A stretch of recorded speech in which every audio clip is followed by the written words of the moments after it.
Late last night and early today, at my direction, the United States Armed Forces conducted an extraordinary military operation in the capital of Venezuela.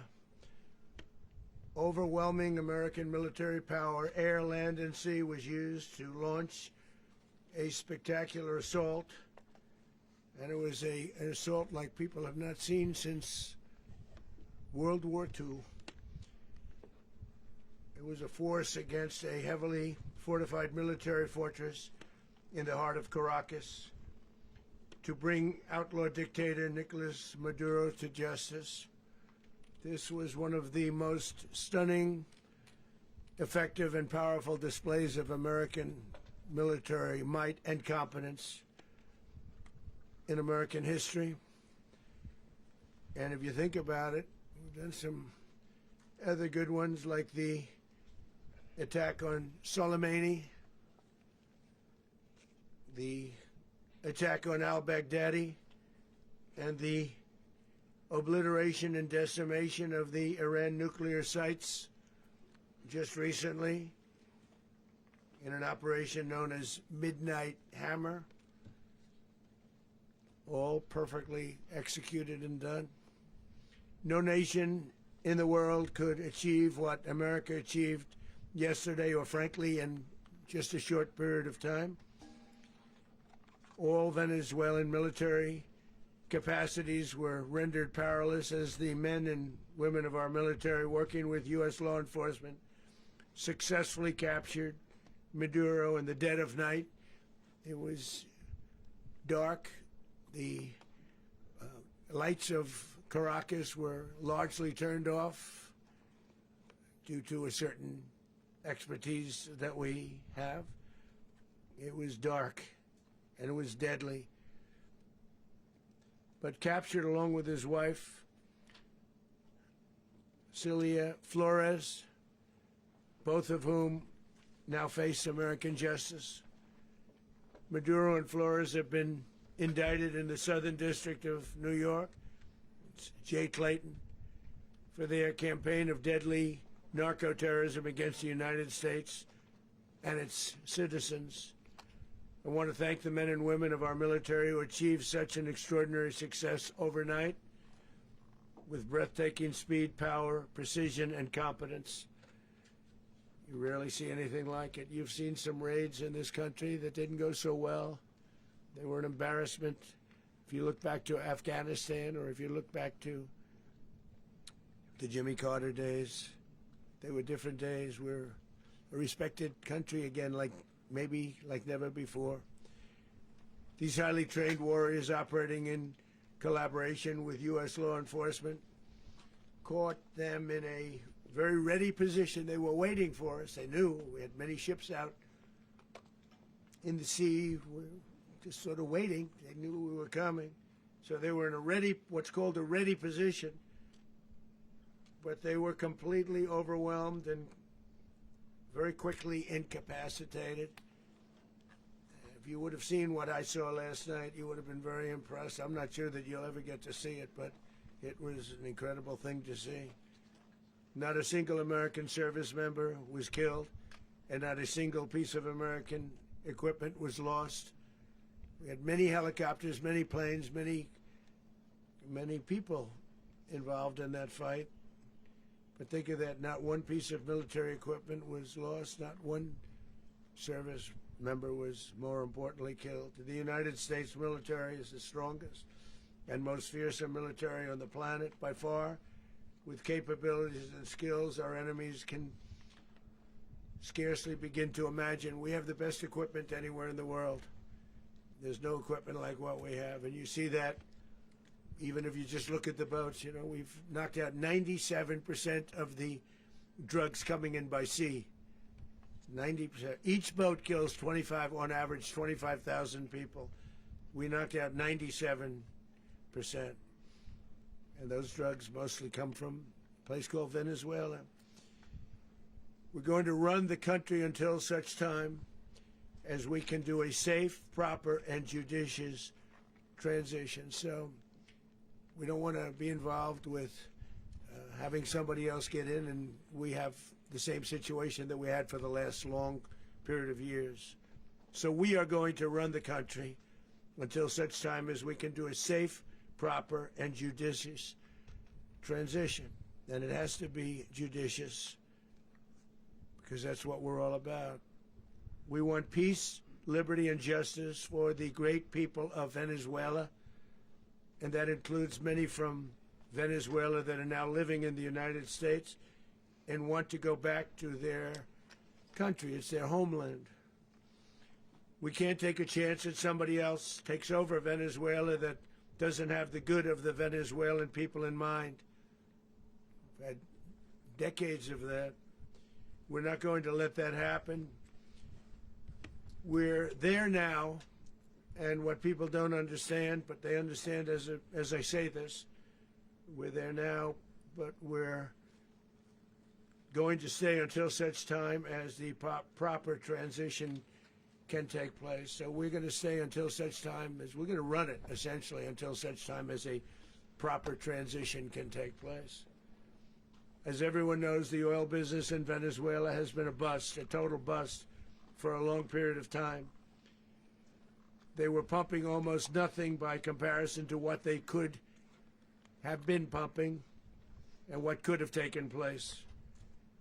We're going to have our very large United States oil companies, the biggest anywhere in the world, go in, spend billions of dollars, fix the badly broken infrastructure, the oil infrastructure, and start making money for the country.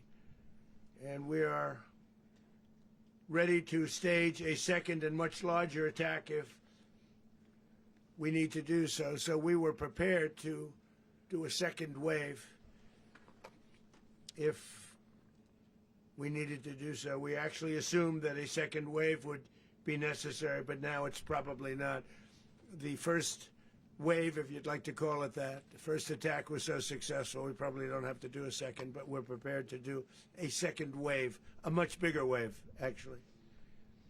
This was pinpoint, but we have a much bigger wave that probably won't have to do. This partnership of Venezuela with the United States of America, a country that everybody wants to be involved with because of what we were able to do and accomplish, will make the people of Venezuela rich, independent, and safe. And it will also make the many, many people from Venezuela that are living in the United States extremely happy. They suffered. They suffered. So much was taken from them. They're not going to suffer anymore. The illegitimate dictator Maduro was the kingpin of a vast criminal network responsible for trafficking colossal amounts of deadly and illicit drugs into the United States. As alleged in the indictment, he personally oversaw the vicious cartel known as Cartel de las Solas, which flooded our nation with lethal poison, responsible for the deaths of countless Americans, the many, many Americans. Hundreds of thousands over the years of Americans died because of him. Maduro and his wife will soon face the full might of American justice and stand trial on American soil. Right now they're on a ship. They'll be heading to ultimately New York, and then a decision will be made, I assume, between New York and Miami or Florida. But we have people where the overwhelming evidence of their crimes will be presented in a court of law. And I've seen it. I've seen what we have. It's both horrible and breathtaking that something like this could have been allowed to take place. For many years after his term as president of Venezuela expired, Maduro remained in power and waged a ceaseless campaign of violence, terror, and subversion against the United States of America, threatening not only our people, but the stability of the entire region. And you all saw it. In addition to trafficking gigantic amounts of illegal drugs that inflicted untold suffering and human destruction all over the country, all over in particular the United States, Maduro sent savage and murderous gangs, including the bloodthirsty prison gang, Tren de Aragua, to terrorize American communities nationwide, and he did indeed. They were in Colorado. They took over apartment complexes. They cut the fingers off people if they called police. They were brutal, but they're not so brutal now. And I just have to congratulate our military, Pete and everybody, and our National Guard, because the job that they've done, whether it's in Washington, D.C., where we have a totally safe city, where it was one of the most unsafe cities anywhere in the world, frankly, and now we have no crime in Washington, D.C. We haven't had a killing. We had the terrorist attack a few weeks ago. A little bit of a different kind of a threat, but we haven't had a killing in a long period of time, 6, 7 months. We used to have two, on average, 2 a week in Washington, our capital. We don't have that anymore. The restaurants are opening. Everyone's happy. They're going, they're walking their daughters, they're walking their children, their wives. They walk to restaurants. Restaurants are opening all over Washington, D.C. So I want to thank the National Guard. I want to thank our military. And I want to thank law enforcement. Been amazing. And they should do it with more cities. We're doing it, as you know, and we're doing it in Memphis, Tennessee right now, and crime is down. We've just sort of started a few weeks ago, but crime is down now 77%. And the governor of Louisiana called, great person, and he wanted us to help him, as you know, in a certain very nice part of Louisiana. And we have done that. It was a rough section, and we have crime down. I understand it's down to almost nothing already after 2.5 weeks. New Orleans, it's down to almost nothing, and we've only been there for 2.5 weeks. Can't imagine why governors wouldn't want us to help. We also helped, as you know, in Chicago, and crime went down a little bit there. We did a very small help because we had no working ability with the governor. The governor was a disaster, and the mayor was a disaster. But it knocked down crime. But we're pulling out of there when they need us. We'll know. You'll know. You'll be writing about it. And likewise, Los Angeles, where we saved Los Angeles early on, where the head of the police department made a statement that if the federal government didn't come in, we would have lost Los Angeles. That's long after the fires. That's when they had the riots in Los Angeles. We did a great job. Got no credit for it whatsoever, but that's okay. It doesn't matter. We don't need the credit. But we'll be pulling out when they need us. They'll call, or we'll go back if we have to. We'll go back. But we did a great job in various cities. But the place that we're very proud of is Washington, D.C., because it's our nation's capital. We took it from being a crime-ridden mess to being one of the safest cities in the country. But the gangs that they sent raped, tortured, and murdered American women and children. They were in all of the cities I mentioned, Tren de Aragua. And they were sent by Maduro to terrorize our people, and now Maduro will never again be able to threaten an American citizen or anybody from Venezuela. There will no longer be threats.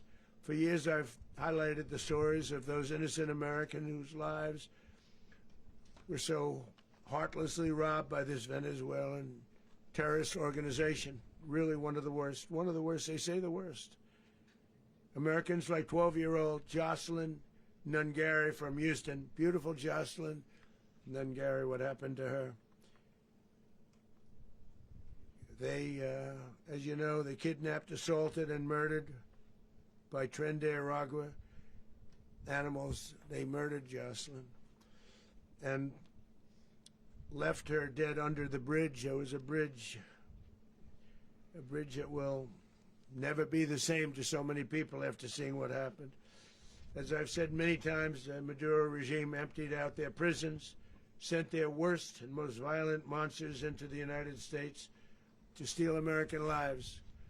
And they came from mental institutions and insane asylums. They came from prisons and jails. The reason I say both, they sound similar. Actually, prisons a little bit more hostile, a little bit tougher. A mental institution isn't as tough as an insane asylum, but we got them both. They sent from their mental institutions, they sent from their jails, prisons. They were drug dealers, they were drug kingpins. They sent everybody bad into the United States, but no longer. And we have now a border where nobody gets through. In addition, Venezuela unilaterally seized and sold American oil, American assets, and American platforms, costing us billions and billions of dollars. They did this a while ago, but we never had a president that did anything about it. They took all of our property. It was our property. We built it. And we never had a president that decided to do anything about it. Instead, they fought wars that were 10,000 miles away. We built Venezuela oil industry with American talent, drive, and skill, and the socialist regime stole it from us during those previous administrations, and they stole it through force. This constituted one of the largest thefts of American property in the history of our country. Considered the largest theft of property in the history of our country. Massive oil infrastructure was taken like we were babies, and we didn't do anything about it. I would have done something about it. America will never allow foreign powers to rob our people or drive us back into and out of our own hemisphere. That's what they did. Furthermore, under the now deposed dictator Maduro, Venezuela was increasingly hosting foreign adversaries in our region and acquiring menacing offensive weapons that could threaten U.S. interests and lives. And they used those weapons last night. Potentially in league with the cartels operating along our border. All of these actions were in gross violation of the core principles of American foreign policy, dating back more than 2 centuries, and not anymore. All the way back, it dated to the Monroe Doctrines, and the Monroe Doctrine is a big deal, but we've superseded it by a lot, by a real lot. They now call it the Monroe Document. I don't know. It's Monroe Doctrine. We sort of forgot about it. It was very important, but we forgot about it. We don't forget about it anymore. Under our new national security strategy, American dominance in the Western Hemisphere will never be questioned again. Won't happen. So just in concluding, for decades, other administrations have neglected or even contributed to these growing security threats in the Western Hemisphere. Under the Trump administration, we are reasserting American power in a very powerful way in our home region. And our home region is very different than it was just a short while ago. The future will be, and we did this in my first term. We had great dominance in my first term, and we have far greater dominance right now. Everyone's coming back to us. The future will be determined by the ability to protect commerce and territory and resources that are core to national security. These are core to our national security. Just like tariffs are, they've made our country rich, and they've made our national security strong, stronger than ever before. But these are the iron laws that have always determined global power, and we're going to keep it that way. We will secure our borders, we will stop the terrorists, we will crash the cartels, and we will defend our citizens against all threats, foreign and domestic. Other presidents may have lacked the courage or whatever to defend America, but I will never allow terrorists and criminals to operate with impunity against the United States. This extremely successful operation should serve as warning to anyone who would threaten American sovereignty or endanger American lives. Very importantly, the embargo on all Venezuelan oil remains in full effect. The American Armada remains poised in position, and the United States retains all military options until United States demands have been fully met and fully satisfied. All political and military figures in Venezuela should understand what happened to Maduro can happen to them, and it will happen to them if they aren't just fair, even to their people. The dictator and terrorist, Maduro, is finally gone in Venezuela. People are free. They're free again. It's been a long time for them, but they're free. America is a safer nation. This morning, it's a prouder nation this morning because it didn't allow this horrible person and this country that was doing very bad things to us. It didn't allow it to happen. And the Western Hemisphere is right now a much safer place to be. So I want to thank everybody for being here. I want to thank General Raisin Kane. He's a fantastic man. I've worked with a lot of generals. I worked with some I didn't like. I worked with some I didn't respect. I worked with some that just weren't good. But this guy is fantastic. I watched last night one of the most precise attacks on sovereignty. I mean, it was an attack for justice. And I'm very proud of him, and I'm very proud of our Secretary of War, Pete Hegseth, who I'm going to ask to say a few words. Thank you very much. Mr. President, can you explain how the U.S. will run Venezuela? Well, thank you, Mr. President. Finally, a commander-in-chief the world respects and the American people deserve. And as the President said, words can barely capture the bravery and the power and the precision of this historic operation. A massive joint military and law enforcement raid flawlessly executed by the greatest Americans our country has to offer. American warriors are second to none, the best in the world and the best of our country. What all of us witnessed last night was sheer guts and grit, gallantry and glory of the American warrior. I'm simply humbled by such men, and I tip my hat to our chairman, Dan Raisin Kane, and all those Americans who stood watch last night. Our warriors are the elite of America, and again, President Trump has your back. No other country on planet Earth, and it's not even close, could pull this kind of operation off. And no other president has ever shown this kind of leadership, courage, and resolve. The most powerful combination the world has ever seen. As the President said, our adversaries remain on notice. America can project our will anywhere, anytime. The coordination, the stealth, the lethality, the precision, the very long arm of American justice, all on full display in the middle of the night. Nicolas Maduro had his chance, just like Iran had their chance, until they didn't and until he didn't. He effed around, and he found out. President Trump is deadly serious about stopping the flow of gangs and violence to our country. Deadly serious about stopping the flow of drugs and poison to our people. Deadly serious about getting back the oil that was stolen from us. And deadly serious about reestablishing American deterrence and dominance in the Western Hemisphere. This is about the safety, security, freedom, and prosperity of the American people. This is America first.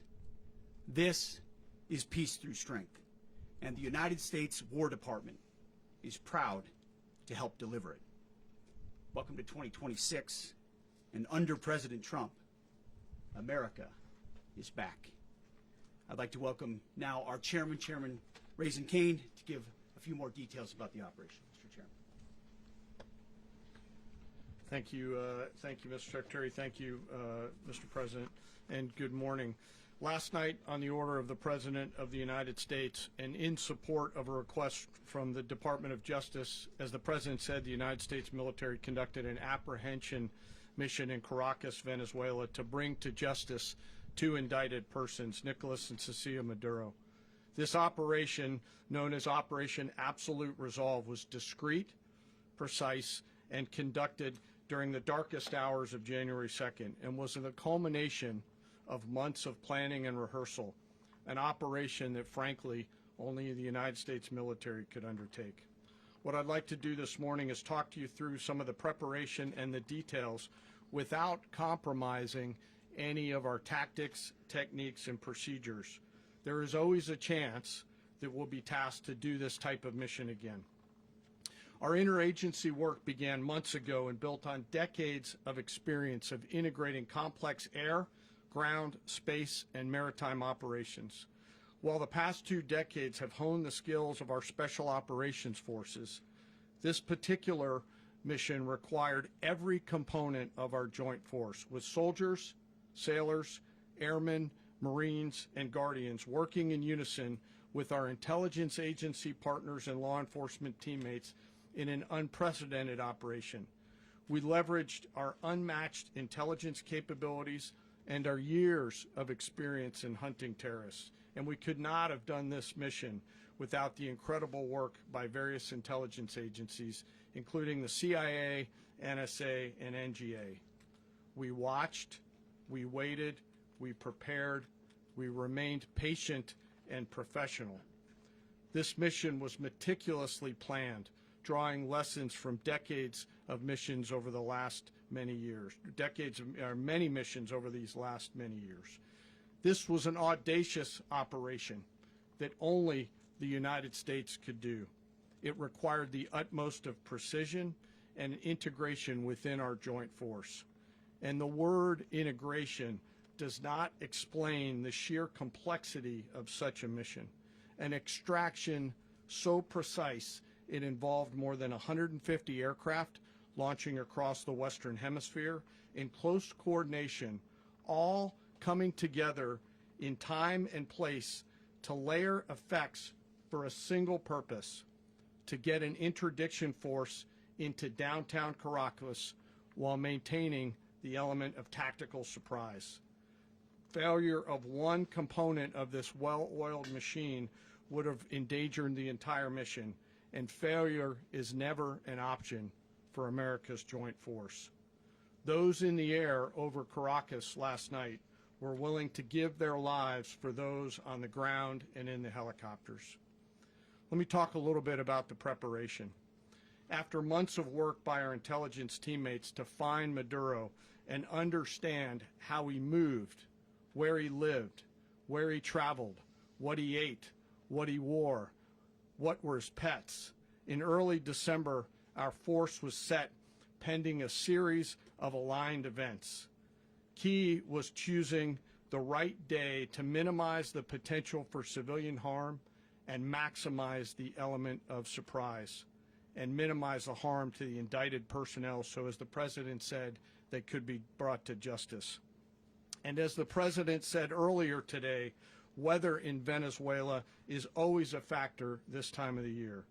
And over the weeks through Christmas and New Year's, the men and women of the United States military sat ready, patiently waiting for the right triggers to be met and the President to order us into action.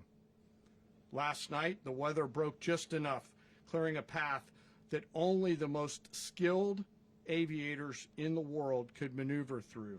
Ocean, mountain, low cloud ceilings, but when tasked with a mission, this organization does not quit.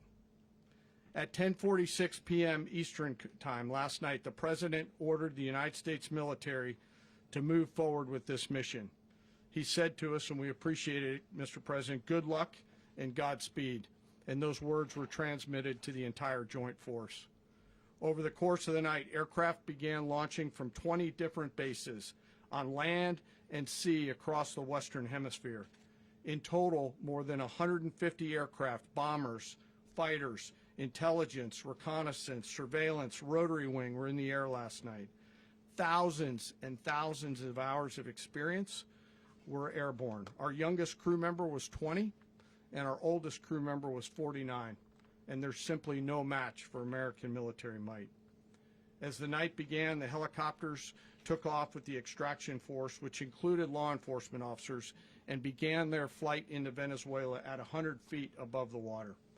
As they approached Venezuelan shores, the United States began layering different effects provided by Spacecom, Cybercom, and other members of the interagency to create a pathway. Overhead, those forces were protected by aircraft from the United States Marines, the United States Navy, the United States Air Force, and the Air National Guard.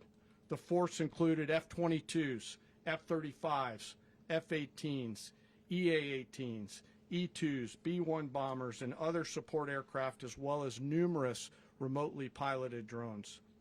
As the force began to approach Caracas, the Joint Air Component began dismantling and disabling the air defense systems in Venezuela, employing weapons to ensure the safe passage of the helicopters into the target area. The goal of our air component is, was, and always will be to protect the helicopters and the ground force and get them to the target and get them home. As the force crossed the last point of high terrain where they'd been hiding in the clutter, we assessed that we had maintained totally the element of surprise. As the helicopter force ingressed towards the objective at low level, we arrived at Maduro's compound at 1:01 a.m. Eastern Standard Time, or 2:01 a.m. Caracas local time, and the apprehension force descended into Maduro's compound and moved with speed, precision, and discipline towards their objective and isolated the area to ensure the safety and security of the ground force while apprehending the indicted persons. On arrival into the target area, the helicopters came under fire, and they replied with that fire with overwhelming force in self-defense. One of our aircraft was hit but remained flyable, and as the President said earlier today, all of our aircraft came home, and that aircraft remained flyable during the rest of the mission. As the operation unfolded at the compound, our air and ground intelligence teams provided real-time updates to the ground force, ensuring those forces could safely navigate the complex environment without unnecessary risk. The force remained protected by overhead tactical aviation. Maduro and his wife, both indicted, gave up and were taken into custody by the Department of Justice, assisted by our incredible U.S. military with professionalism and precision, with no loss of U.S. life. After securing the indicted persons, the force began to prep for departure. Helicopters were called in to exfiltrate the extraction force, while fighter aircraft and remotely piloted aircraft provided overhead coverage and suppressive fire. There were multiple self-defense engagements as the force began to withdraw out of Venezuela. The force successfully exfiltrated and returned to their afloat launch bases, and the force was over the water at 3:29 a.m. Eastern Standard Time with indicted persons on board. And both Maduro and his wife were embarked aboard the USS Iwo Jima. In closing, what we've witnessed today is a powerful demonstration of America's joint force. We think, we develop, we train, we rehearse, we debrief, we rehearse again and again, not to get it right, but to ensure that we cannot get it wrong. Our jobs are to integrate combat power so when the order comes, we can deliver overwhelming force at the time and the place of our choosing against any foe anywhere in the world. I am immensely proud today of our joint force and filled with gratitude to represent them here today. There is simply no mission too difficult for these incredible professionals and the families that stand by them and support them. As we stand here this morning, our forces remain in the region at a high state of readiness, prepared to project power, defend themselves, and our interests in the region. This operation is a testament to the dedication and unwavering commitment to justice and our resolve to hold accountable those who threaten peace and stability. In closing, I want to express my heartfelt gratitude to the brave men and women who executed this mission. Their courage and tireless commitment to our nation are what makes us strong. Thank you, Mr. Secretary, and thank you, Mr. President. Well, I don't have much to add to what you've heard now, other than the following points. Nicolas Maduro was indicted in 2020 in the United States. He is not the legitimate president of Venezuela. That's not just us saying it. The first Trump administration, the Biden administration, the second Trump administration, none of those three recognized him. He's not recognized by the European Union and multiple countries around the world. He is a fugitive of American justice with a $50 million reward, which I guess we saved $50 million. And We should make sure. yeah, exactly. But Don't let anybody claim it. Nobody deserves it but us. but I want to be clear about one thing. Nicolas Maduro had multiple opportunities to avoid this. He was provided multiple very, very, very generous offers, and chose instead to act like a wild man. Chose instead to play around, and the result is what we saw tonight. The other message here is the following. You have a guy, like many people around the world, they like to play games. You have a guy who decides he's going to invite Iran into his country, is going to, do the confiscation of American oil companies, is going to flood our country with gang members, is going to take Americans prisoner and try to hold them for hostage and trade them like he was able to do with the Biden administration. Basically likes to play games all this time and thinks nothing's going to happen. And I hope what people now understand is that we have a president. The 47th president of the United States is not a game player. When he tells you that he's going to do something, when tells you he's going to address a problem, he means it. He actions it. I can tell you, I've watched this process now for 14, 15 years, been around it. Everybody talks. I'm going to do this. I'm going to do that. When I get there, we're going to do this. We're going to take. This is a president of action. Like, I don't understand yet how they haven't figured this out. And now, if you don't know, now you know. Because this is the way it's going to play out. And I think people need to understand that this is not a president that just talks and does letters and press conferences. And, if he says he's serious about something, he means it. And this is something that was a direct threat to the national interest of the United States, and the president addressed it. There's a president of peace, by the way. I told you what I just said earlier. This guy had multiple opportunities to find his way somewhere else and figure out another. He could have been living somewhere else right now very happy, but instead he wanted to play big boy.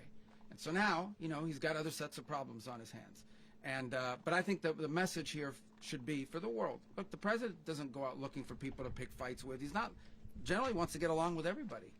We'll talk and meet with anybody, but don't play games.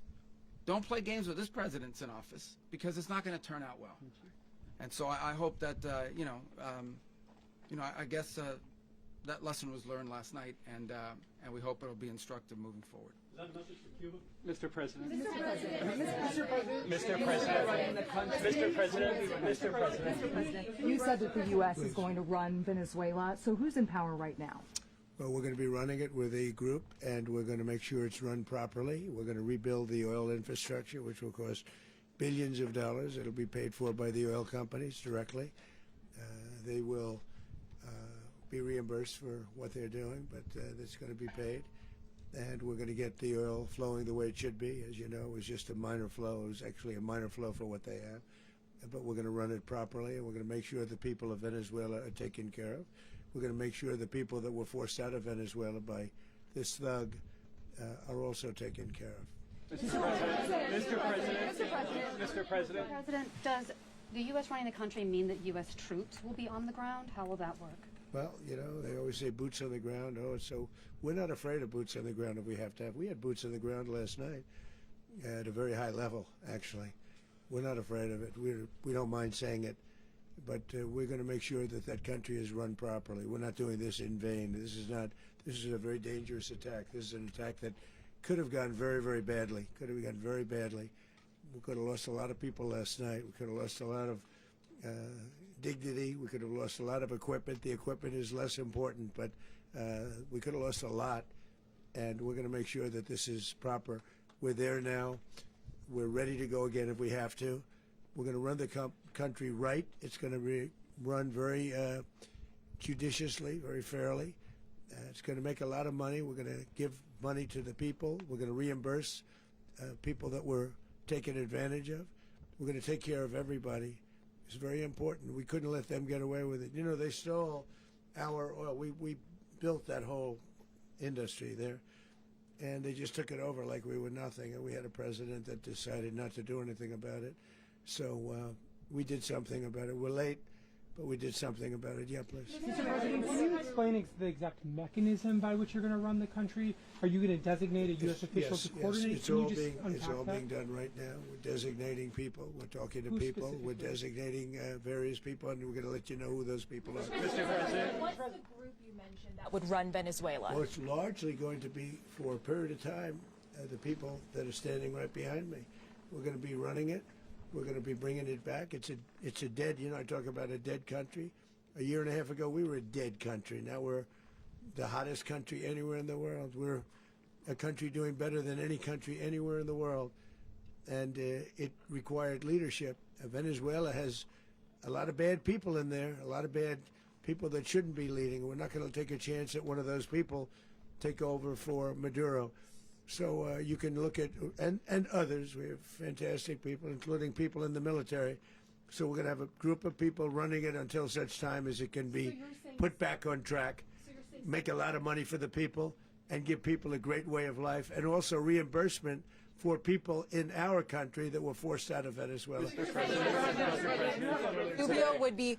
You said earlier today that you weren't going to back Machado to come back and be the opposition leader in your Fox and Friends interview. And then you also mentioned the vice president of Venezuela. Are you going to work with the vice president of Venezuela, or how do you foresee the relationship Well, going? I understand she was just sworn in, but she was, as you know, picked by Maduro.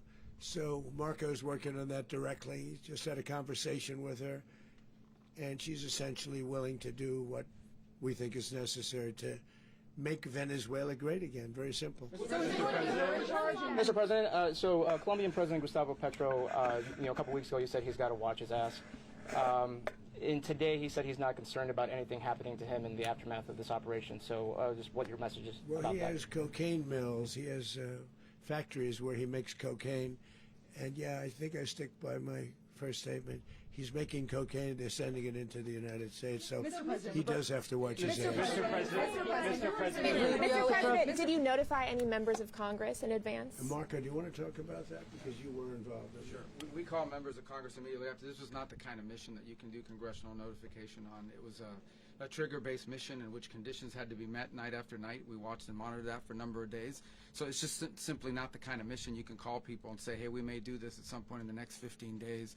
But it's largely a law enforcement function. Remember, at the end of the day, at its core, this was an arrest of 2 indicted fugitives of American justice, and the Department of War supported the Department of Justice in that job. Now, there are broader policy implications here, but it's just not the kind of mission that you can pre-notify because it endangers the mission. Well, sir, if I could add one thing to that. Congress has a tendency to leak.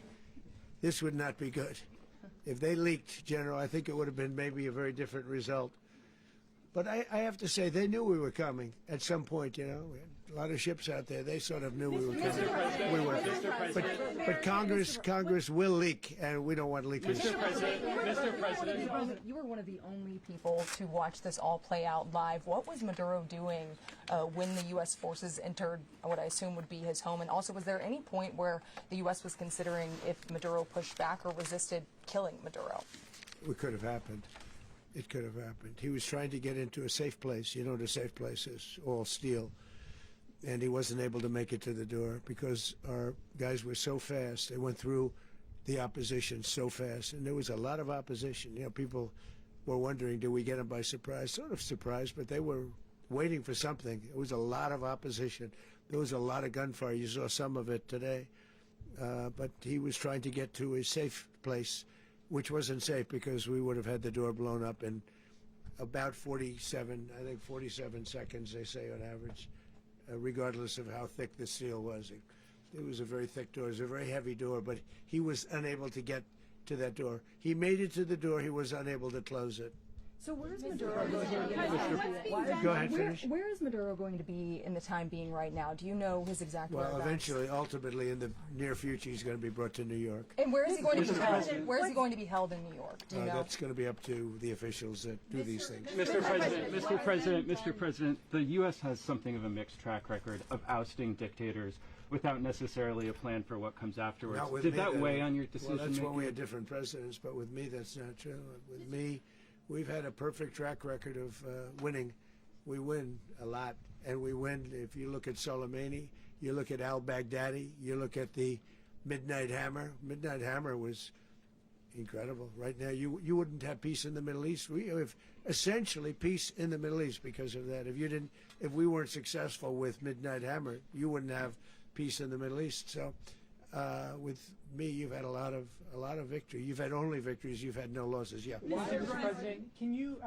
How long do you expect the U.S. to run Venezuela, and how soon do you want the Venezuelan people to hold elections? So I'd like to do it quickly, but it takes a period of time. You know, we're rebuilding. We have to rebuild their whole infrastructure. The infrastructure is rotted. It's actually very dangerous. It's blow-up territory. Oil is very dangerous. It's a very dangerous thing to take out of the ground. can kill a lot of people. It has killed a lot of people doing just that. The infrastructure is old, it's rotted. Much of it is stuff that we put there 25 years ago, and we're going to be replacing it. And we're going to take a lot of money out so that we can take care of the country. Are you saying that Secretary Rubio and Mr. President, China, Russia, and Iran have interests in Venezuela. How does this operation affect your relationships with them when it comes to the oil and in terms of China drugs? and Russia, well, Russia when we get things straightened out.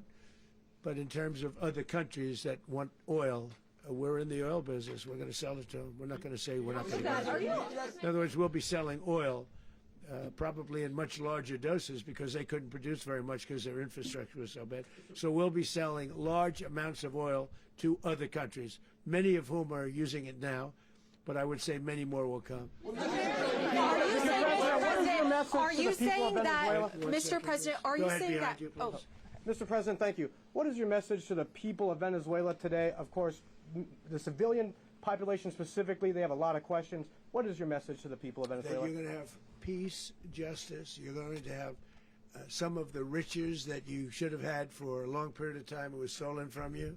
But you're going to have peace and you're going to have safety. You're going to have justice. You're going to have a country. You're going to have a real country. You're going to have potentially a great country. You know, if you go back 20 years, maybe even a little longer ago, that was a great country. And they destroyed it. Remember I said that if we lose this election, the United States will be Venezuela on steroids. That's what would have happened. Had we lost the election, the 2024 election, we suffered so badly. When you look at the border from 2020, what they did, what Joe Biden administration did to our country should never be forgotten. But if we had to go through another year of that, we would be exactly where Venezuela was in terms of, I used to say, if they win, we're going to be Venezuela on steroids, and that's what would have happened. President, thank you. Are you saying that Secretary Hegseth and Rubio are going to be running Venezuela, and will you be sending in U.S. military They're going troops to be a to provide? team that's working with the people of Venezuela to make sure that we have Venezuela right. Because for us to just leave, who's going to take over? I mean, there is nobody to take over. You have a vice president who's been appointed by Maduro. And right now she's the vice president, and she's, I guess, the president. She was sworn as president just a little while ago. She had a long conversation with Marco, and she said, we'll do whatever you need. I think she was quite gracious, but she really doesn't have a choice. We're going to have this done right. We're not going to just do this with Maduro, then leave like everybody else, leave and say, you know, let it go to hell. If we just left, it has zero chance of ever coming back. We'll run it properly. We'll run it professionally. We'll have the greatest oil companies in the world go in and invest billions and billions of dollars and take out money, use that money in Venezuela. And the biggest beneficiary are going to be the people of Venezuela. And also, I can't stress this strongly enough, the people that got thrown out of Venezuela that are now in the United States, and frankly, some want to stay and some probably want to go back. Yeah. So, Mr. President, what is being done to protect Americans in the country, and were any of the detained Americans Well, right now they're rescued very last protected night? because nobody's going to mess with us. They're very protected. The people of, and we let them know that you better not touch one of them. Are you concerned that bad elements of the Maduro regime will remain in place? Well, we know who they are. We're on them, and they're acting much differently now than they would have acted 2 days ago. And what can you Okay, say wait, about behind you, please. Mr. President, why is running a country in South America America first? Well, I think it is because we want to surround ourselves with good neighbors. We want to surround ourselves with stability. We want to surround ourselves with energy. We have tremendous energy in that country. It's very important that we protect it. We need that for ourselves. We need that for the world. And we want to make sure we can protect it. Yes, sir. Please, go ahead. Yeah, is there a message here for Cuba and Diaz-Canel? Well, Cuba's an interesting case. Cuba is, you know, not doing very well right now. That system has not been a very good one for Cuba. The people there have suffered for many, many years. And I think Cuba is going to be something we'll end up talking about because Cuba is a failing nation right now, very badly failing nation. And we want to help the people. It's very similar in the sense that we want to help the people in Cuba, but we want to also help the people that were forced out of Cuba and living in this country. Do you want to say something about that, Marco, please? Well, I mean, I just gave you a statement a few minutes ago about when the president speaks, you should take him seriously. So suffice it to say, Cuba is a disaster. It's run by incompetent, senile men, and in some cases, not senile but incompetent nonetheless. It has no economy. It's in total collapse. And by the way, they were, all of the guards that helped protect Maduro. This is well known. Their whole spy agency, all that were full of Cubans. I mean, it's amazing. This poor island took over Venezuela in some cases. One of the biggest problems that Venezuelans have is they have to declare independence from Cuba. They tried to basically colonize it from a security standpoint. So, yeah, look, if I lived in Havana and I was in the government, I'd be concerned, at least a little bit. Are you cutting off the oil flow to Cuba from Venezuela? Well, the president already announced a week ago that anything that's sanctioned, it's sanctioned oil, it's not going to be allowed to get there. So that's an The answer is yes. Mr. President, Is the U.S. aware of the location of opposition leader Machado, and have you been in contact with her? No, we haven't. No, we haven't. Mr. President, on Monday. Oh, I think it would be very tough for her to be the leader. She doesn't have the support within or the respect within the country. She's a very nice woman, but she doesn't have the respect. Mr. President, is it possible that the U.S. ends up administrating Venezuela for years? Well, it won't cost us anything because the money coming out of the ground is very substantial, so it's not going to cost us anything. So the U.S. isn't going to dedicate we will. money to... Well, we want safety there. We want to be surrounded by countries that aren't housing all of our enemies all over the world. That's what was happening, and you don't want to have that. But we're going to be rebuilding, and we're not spending money. The oil companies are going to go in. They're going to spend money. We're going to take back the oil that, frankly, we should have taken back a long time ago. A lot of money is coming out of the ground. We're going to get reimbursed for all of that. We're going to get reimbursed for everything that we spend. So it's going to be a very important. This is a very big evening that took place last night. We have to be surrounded by safe, secure countries, and we also have to have energy. Very important. We have to have energy that's real energy, not where they're getting 4% and 5% of the energy out of the ground. You take a look. It was such a disaster. So what's going to happen with Venezuela, I think, over the next period of a year is going to be a great thing, and the people of Venezuela will be the biggest beneficiaries. Mr. President,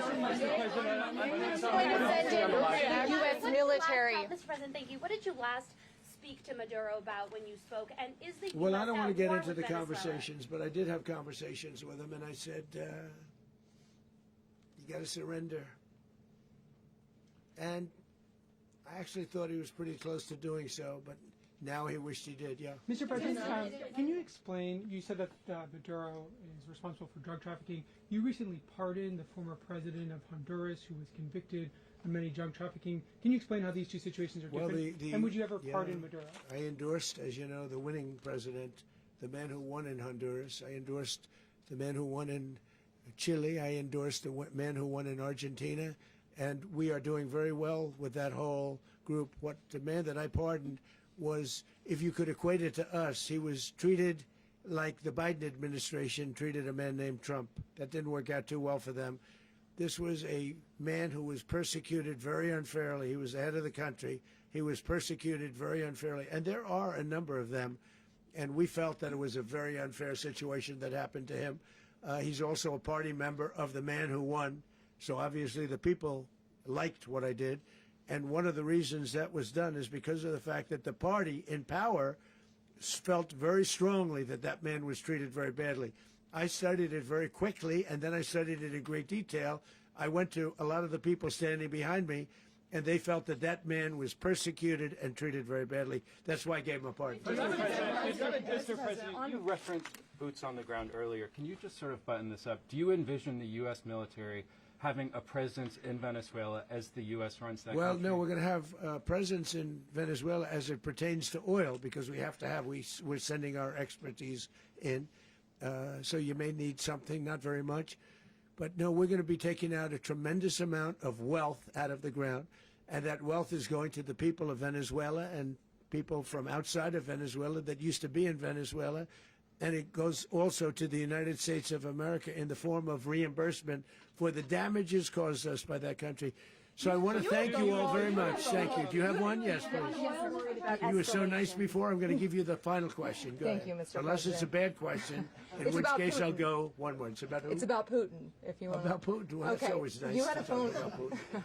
You had a phone call with him Yeah. on Monday. Did he talk at all about Maduro? Did y'all talk about this? No, we didn't. And We then- never spoke about Maduro. Are you mad at him right now? I mean, there's this I'm not intelligence. thrilled with Putin.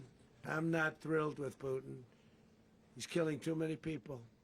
There was that I intelligence. thought that would be so. I settled 8 1/4 war. You know what the 1/4 was? Thailand and Cambodia. I did it again. They broke out, and I did it in about 5 hours, and I settled it. I'm giving myself 1/4, so I'm up to now 8 1/4. In other words, I settled the war, but then they broke out. They had a pretty bad breakout over the last 4 days. I got them to go back to peace. So I only give 1/4. I thought the easiest one would be, one of the easier ones would be Russia, Ukraine.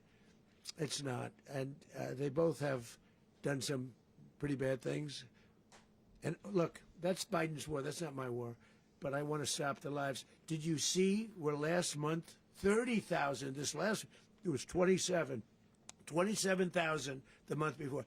30,000, mostly soldiers, were killed this last month. 30,000. I want to stop that. You know, I got NATO to pay 5% instead of the 2% that they weren't paying. They weren't paying 2, now they pay 5. And we send them a lot of munitions, we send them a lot of things, missiles and various other things, a lot. And they pay. The United States is not losing money. We're probably making money on that. It's the last thing I care about. I just want to stop all those people. We're losing 25, 30,000 human beings that come from 2 places that are very far away. But if I can stop, because it's something I've been pretty good at doing, deals, I guess. It's all a deal. Life is a big deal. But if I can stop that war and stop 30,000 young people, in addition to the fact that people are being killed in Kiev, people are being killed in other cities throughout, a much smaller number, but they're being killed, viciously killed. So I'm not happy about it. I thought that would be something that would get solved.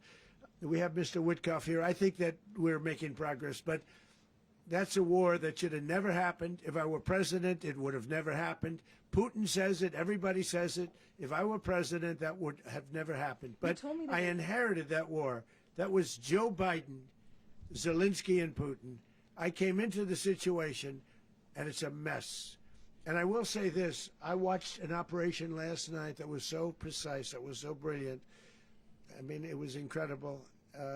If we had our people, like this general and our people involved, that war would not have gone on very long, that I can tell you. told me That war, to use an old term, that war has become a bloodbath, and we want it to get stopped. Thank you very much.